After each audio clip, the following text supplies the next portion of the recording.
Hey, look out. It's Faith Talk Live. I'm Rick Probst. And I'm Dan Ratcliffe. Hey, this guy is a singer songwriter and really a legend. It is Chris Christian, and we're so glad to catch up with him again. Chris, how are you? Hey, Rick and Dan. Good to be back.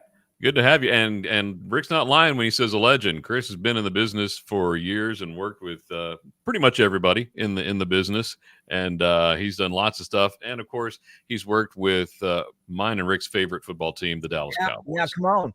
Yeah, come on. We're going to talk about that in just a few. In fact, I mentioned to my wife Donna this morning. She's in her office, and I walked by and I said, "Guess who I'm talking to today again?" She said, "Who?" I said, "Chris Christian." And then she told me she had seen you back in a performance back in the early 80s, I think. So, but she's pretty pumped about it, and so are we. Well, before we get into Cowboy stuff, and I know that's important, it really, really is.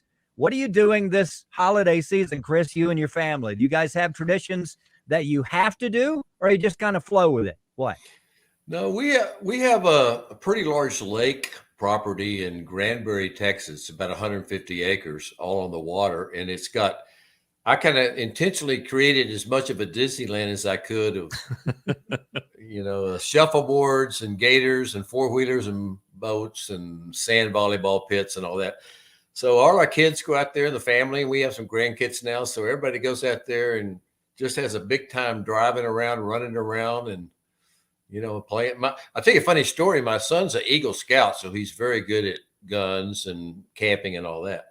Well, I owned all these movie memorabilia things at the studios that I used to own, and I sold a good bit of them, so I had a lot of mannequins left. Mm-hmm. Well, about 75 acres is a bunch of wooded area. He said, "Hey, Dad, what are you going to do with those mannequins?" And I said, "Oh, I don't know." He said, "Can I have them?" And so I didn't know what he was going to do. What he did, he got all the mannequins, he dressed them up and put them all around the property, and then drove around on the gators shooting them. That's awesome. I love that idea. That sounds like a video game. Yes. Yeah, so he was shooting the Sound of Music mannequins. They didn't have the costumes on them, but take that, Von Trapp family. Hey, and there were no mannequins harmed in this whole process. So if you're watching or listening, don't get disturbed by that at all. That's funny. Wow. Wow, that's awesome. Chris Christian with us, and always a great time. As I mentioned, he's a legend. We talked Cowboys last time in the conversation. I don't know if you'll remember or not, but in 1985, there was a Christmas album put together, and Chris was a major part of that. It's Dallas Cowboy Christmas. It was pretty huge. I remember seeing kind of an archaic video way back then. It all put together. I mean, that was before, well, I guess that was right around the time of MTV or whatever. But there is a new special coming out, and it's got the entire gang of Cowboys. You'll know their names, right? Danny White, Tony Dorsett, Tony Hill, Ed Too Tall Jones, and more. So let's talk about that, Chris. Tell us about it. Well, and I moved to Dallas, and Danny White and I were friends. I played at charity events he had. He was the Cowboy quarterback at that time. And we were just good friends. And I'd go to his home sometimes after the game. And the funny thing about Danny is I would be at his home after a Cowboy game, and really his personality was no different if he won the game or he lost the game. He was pretty even keel. There wasn't a whole lot of emotion with Danny. Yeah. And of course, I guess that helps you be a quarterback because you can't get too riled up. You got to keep a even temperament. But Danny was great. We became real good friends when they came out to training camp, and we lived in Beverly Hills. He came out to the house, and we were just friends. Yeah. Well, when the Super Bowl Shuffle, I think it was the beginning of '85, came out about January '85. Danny and I and our wives were having dinner one night just at his favorite food restaurant with chicken fried steak and mashed potatoes and green beans and good stuff. And we started talking, and neither one of us can remember who started the conversation, but one of us said, "Hey, do you think the Cowboys could do something like the Chicago Bears? Because you're in the music business and I know the Cowboys." So and so we started thinking about it, and Danny, is actually a very good singer, a very good piano player. He's a great musician. Most people don't know this, but he plays piano every day. Wow. I mean, he's a music guy. And so we started talking about it. And the next Monday, we were driving around to sponsors, and we got Minyard's Food Store and Video Works, which was the early Blockbuster kind of VHS, retailer. Yeah. And then we got North Texas Food Bank and the Salvation Army to accept any profit we made off of it, that we would donate it. And then we did a 1985 album, and had about 3 or 4 brand new, or 2 or 3 brand new songs on it. And then I included a lot of my Christmas songs that I had just to make a whole album. Because Danny said, I don't want to just do one song with the Bears. They beat us bad last year, and I want to do Danny said, I want to do a whole album. So we'll do Up the Bears one. We'll have an album. There you go. And so we did a whole album. Well, that did so well and raised a lot of money for charity, and everybody had a great time. Tom Landry was in it doing 12 Days of Christmas, and it was just wonderful. Well, it did so well that we did it again in 86. So we did a whole album, and then Herschel Walker was on the team then, and we actually recorded 5 or 6 songs at that time, and not all Christmas. Some We're Living the American Dream. Mm-hmm. America's Team, I figured, well, I'd write a song, We're Living the American Dream. Yeah. And then I asked Danny, I said, do you think we could get some of the alleged, of course, then they're current players. Could we get Bob Hayes and Roger Staubach and Cliff Harris and some of the alumni? So he called all those guys, and they said, sure. So I wrote a song called Those Were the Good Old Days. And we're really talking about from Staubach to Pearson and Hayes. Those were the good old days, Yeah. And so we put that on it, and it did real well too. So, okay, so fast forward to about a year ago when COVID hit, we're all kind of locked down in our homes and wherever we were locked down. And Danny calls me and he goes, what are you doing? I said, nothing. He said, well, I'm watching hummingbirds. He said, I am so bored. Hey, he said, do you think we could maybe put a TV show around all those great videos that we did back in 85 and 86? Because in 85 and 86, we sold it in VHS. Right. But it was not a TV show. It was just 10 videos in a row. Yeah. And so he said, so really within a week, Danny had called Roger Staubach, Too Tall Jones, Tony Dorsett, Tony Hill, and we all came together, and we just started talking about reminiscing about the making of the Dallas Cowboy Christmas projects. And we were there Danny and I were there 6 hours talking to people and interviewing them. And of course, you can imagine these guys, they hadn't seen each other for a year or two in some cases. Yeah. And they started getting into football stories and Tom Landry stories and, everything else. But what we did, we put a TV show together, an hour show that really is about the making of the Dallas Cowboys Christmas projects 85 and 86. And then it shows most of the videos from that era. We left a few out for maybe next year or some other time. But so that's the show. Then we got on Crackle. Crackle is one of the top streaming services owned by Sony. And it's on Crackle, and it was one of the top 3 new releases out. And so it's available for anybody to see. And we have a website, DallasCowboysChristmas.com, and we can see it there too. So that's kind of what the project is. There's some pictures.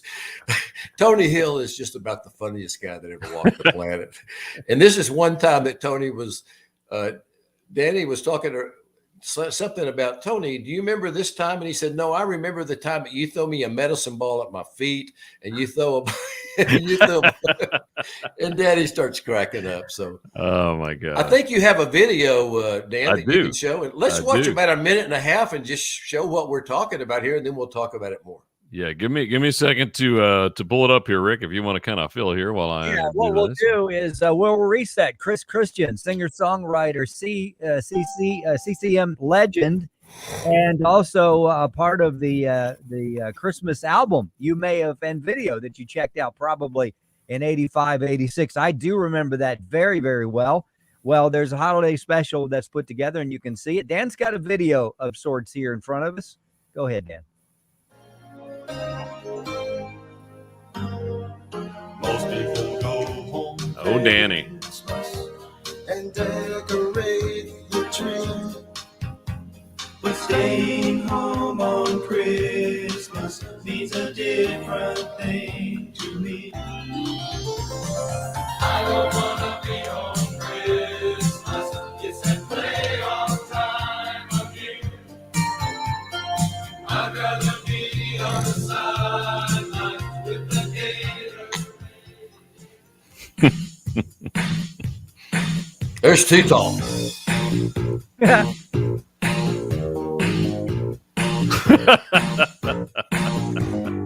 Real here banks with the coffee and Gerard. Make it look so easy, even when it's hard. 50 years, high. I always call them. Oh, Tom. No one asks me why. We are living the American dream.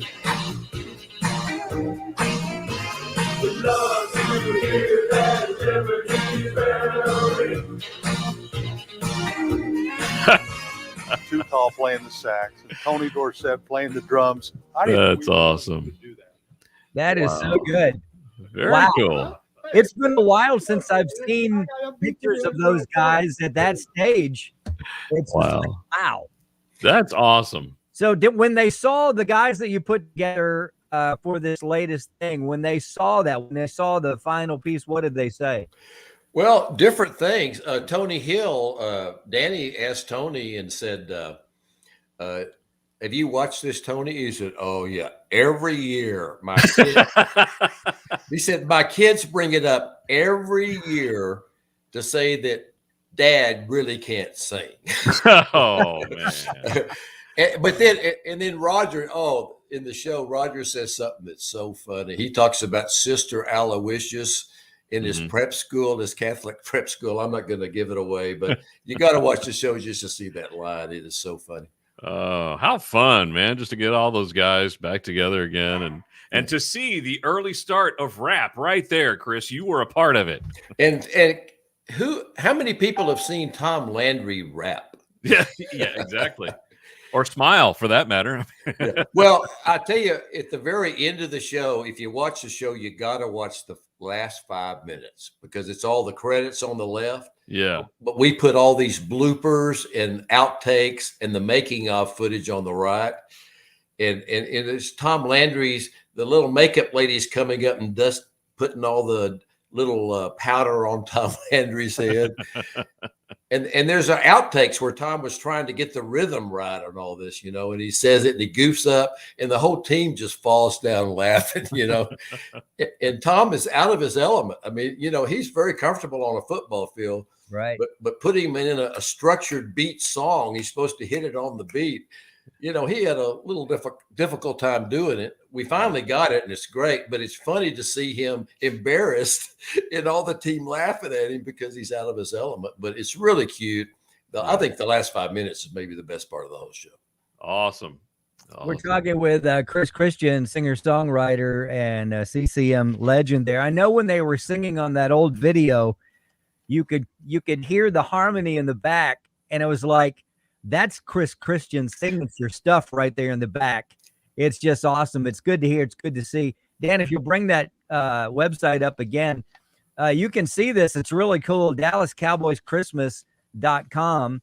And we'll also put up a link for Sparkle, which is the company that's putting it up. We'll put a Crackle. Crackle. Crackle. Yeah. Sparkle. I mean, it was something like that. Yeah. Crackle. We'll put that up after we're done here. I'll put that in the comments so you can have a link directly to the show. And by the way, when you go to DallasCowboysChristmas.com, all you do is just push the video. There's a word videos at the top. Click that, and you'll go right to it. That's awesome. So what's next for you, Chris? I know you've got this, you're pushing this, and we want this to be huge the rest of this year, of course, and beyond. You doing personal stuff for yourself for 2022? What are you doing? Well, actually, last time I was on, we talked about the book that I put out called A Grandmother's Prayer. Mm-hmm. Yes, that's right. And we've been working on a 5-part series of the docu-series on Grandmother's Prayer.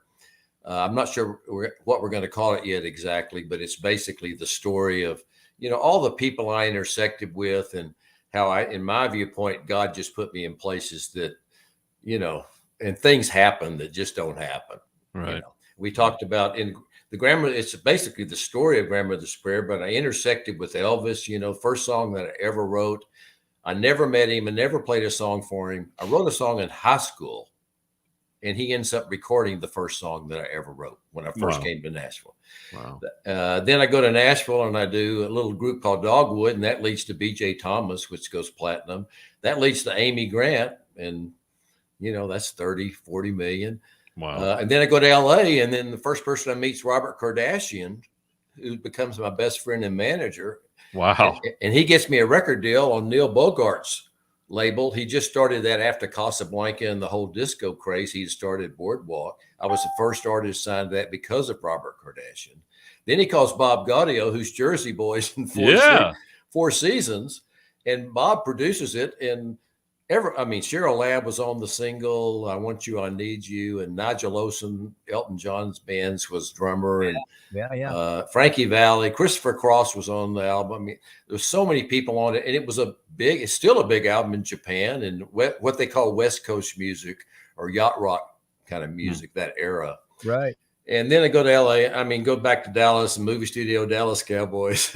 So we're just doing a docuseries and really kind of go interviewing so many people that were around at that time. And these people I've talked about that are available and the whole story of all that. So that's really my next few years is getting that docuseries done. Awesome. Now, once that's put together, where are you going to have that available?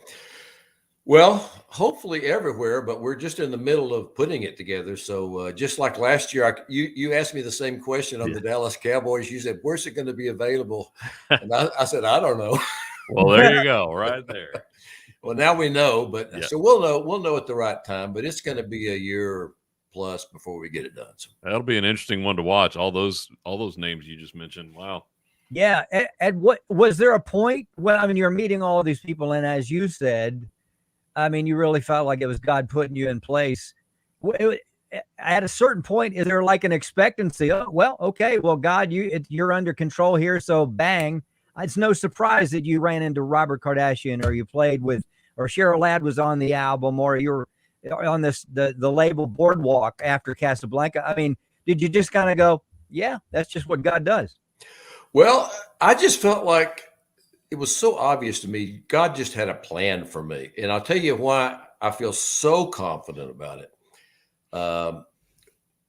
My mother wrote to my grandmother, or my grandmother wrote to my mother, and on a little note that I found, because I was going back over old letters I've kept, and I don't know why I kept this little note, but it said, we've been playing with little Chris. We've been playing fire trucks for about 10 or 15 seconds. He didn't want to do that. We got some hammers and he didn't want to do that. We started playing pans, and kazoos and things. And we started playing music. We've been doing this the last hour and a half. And I looked up at the top of the note, and the date on the top of the note would have put me at 1.5 years old. Wow. So when I saw that, I said, okay, that puts a nail in the coffin for me, because I was born with a love for music, a talent for music. And then in 4th grade, my teacher had a son that had a song on the big hit on the Abilene radio station that played for our class. And in 4th grade, I looked up and I said, that's what I want to do. Yeah. So at 4th grade, I started practicing. I got a ukulele, guitar, drums, piano. And I've been, or maybe it's training. I didn't know it was training, but I started training at 4th grade. So I think God just planned everything. And then when I went to Nashville with $100, boom, Elvis Presley records one of my songs, and then all the things I just mentioned. And so everything fell in place. And I don't think it was lucky. I don't think it was at the right place at the right time. I just think God had a plan for my life. And to sign a 16-year-old girl at church when there's no industry, there's no pop Christian industry. Yeah. At all. There's no stations playing pop Christian. Right. There was after that. and then it becomes Amy Grant, and we didn't know when we put out Amy's record, what does a 16-year-old girl singing about faith sound like? Mhm. I mean, there was no pattern. We didn't have anything to reference to. And so all these things that we're doing the best we can, but we're just flying by the seat of our pants. And then everything happened that happened. And I just think this was God's plan. And that's what my book, Grandmother's Prayers, are all about. Because we talked on the last show, she always prayed, let little Chris go into the world and preach the gospel. Yeah. And I think she meant go to Amarillo and teach a Sunday school. But I think what God had in mind, how to answer that prayer, was by doing music that would literally, with the internet, go into the world. Yeah. Mhm. Yeah. Good stuff. We're so glad you did. Chris Christian, singer-songwriter, legend. Check out the special we were talking about. It is DallasCowboysChristmas.com. And we're looking forward to talking to Chris after the holidays. And then a year or so, talk about this, the Grandmother's Prayer, which I think is the docuseries. I think it's going to be really cool, Chris. We're pumped about it. ChrisChristianMusic.com, a great place to always go to. Chris, Merry Christmas. We love you. Thank you for your time. We got to take a break. We'll be right back. I'm Rick Probst. And I'm Dan Ratcliffe. This is Faith Talk Live.